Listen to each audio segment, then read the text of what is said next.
Voilà, les gens qui se lèvent à Chatzot, bon, Hachem, on est là à Chatzot. Une fois, il y avait quelqu'un, il s'appelait Rabbi Nathanaël, qui habitait dans la ville de Rabbi Yitzhak, de Tulchin, à Tulchin. Et c'était quelqu'un, toutes les bénédictions qu'il faisait, elles marchaient. Dès qu'il disait à quelqu'un qu'il allait guérir, il guérissait. Dès qu'il allait avoir un enfant, il avait. Dès qu'il se mariait, Parnassa, tout, tout. Dès qu'il bénissait quelqu'un, ça marchait.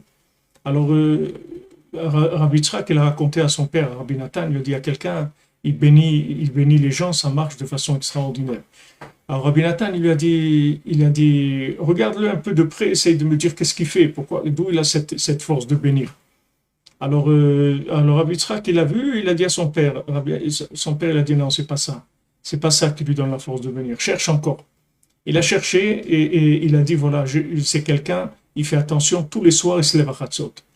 Il est fixe là-dedans. Alors Rabbi Nathan, il dit, c'est ça qui lui donne la force de bénir. Alors, en plus, vous voyez, si vous êtes dans la cordonnerie, votre bouche, elle a une puissance qui est beaucoup plus forte que n'importe quelle bouche du monde.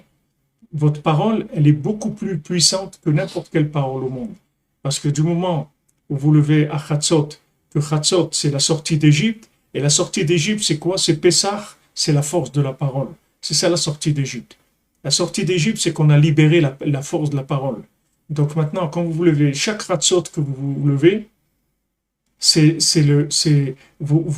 d'abord vous détruisez les premiers-nés de Paro. Les premiers-nés de Paro, c'est ceux qui veulent mettre les masques sur la bouche pour que les gens ne parlent pas. C'est-à-dire les gens qui veulent éteindre la force de la parole, parce qu'ils savent que si les gens ils ont la parole, ils vont se rendre compte qu'ils sont capables et ils vont réussir, puisque tous les sadikim, mais Hachem lui-même, ils attendent que ça, de nous faire réussir, puisque tout le plaisir d'Hachem, c'est de nous voir heureux, de nous voir réussir. C'est ça qu'il veut Hachem. Il n'a pas créé un monde pour que les gens soient en train de râler toute la journée et de souffrir. Hachem, il a créé un monde pour qu'on soit heureux, il nous aime, il veut qu'on soit heureux. Et comment on va faire pour être heureux, pour arriver à notre bonheur? Il faut qu'on croit qu'on est capable. Et maintenant, la véritable puissance, elle se trouve dans la parole. Quand vous levez à Chatzot, vous allez acquérir la force de la parole. Vous allez sortir de chez Paro. Paro, il se trouve dans la nuque. Paro, il se trouve dans le Horef, dans la nuque. Et il empêche de parler. Il essaye d'étouffer les gens, de les empêcher de parler. Maintenant, vous avez du temps dans la journée, beaucoup de temps, vous avez pas besoin d'utiliser la concentration de votre parole. Il y a beaucoup de choses que vous faites et vous voyagez, vous faites des choses, etc. Votre parole, elle est libre.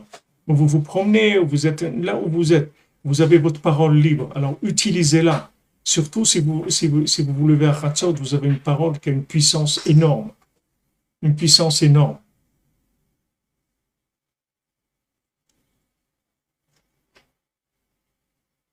Amen. Merci pour vos bénédictions. Madame Gavali, vous voulez qu'Hachem soit heureux, mais Hachem il est heureux que si nous on est heureux. Exactement. Comme tu dis Rubin Laïc. Paro, c'est Pera, la mauvaise bouche, la mauvaise langue.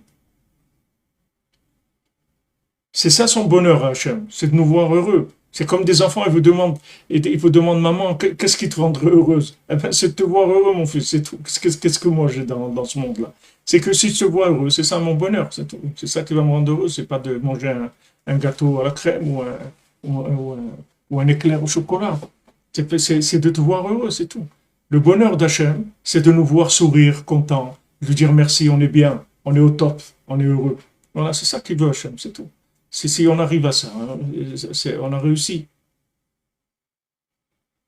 C'est à quelle heure Chatzot? C'est toujours pareil, 6 heures après la sortie des étoiles. C'est pareil. En Israël, maintenant, c'est à Jérusalem, c'est à 2 heures moins quart. De 2 heures moins quart à 4 heures moins quart. Voilà, d'avoir 18 à l'école, d'avoir 20 même versus 20. 20 sur 20. Vous comprenez? Il faut arrêter de se prendre pour des gens qui sont en train de ramper, de ramer. Et tout ça, ça vient parce que on n'a pas la confiance dans notre récipient. On n'a pas construit notre récipient pour réussir. Et voilà, vous avez avec votre bouche, vous construisez votre récipient.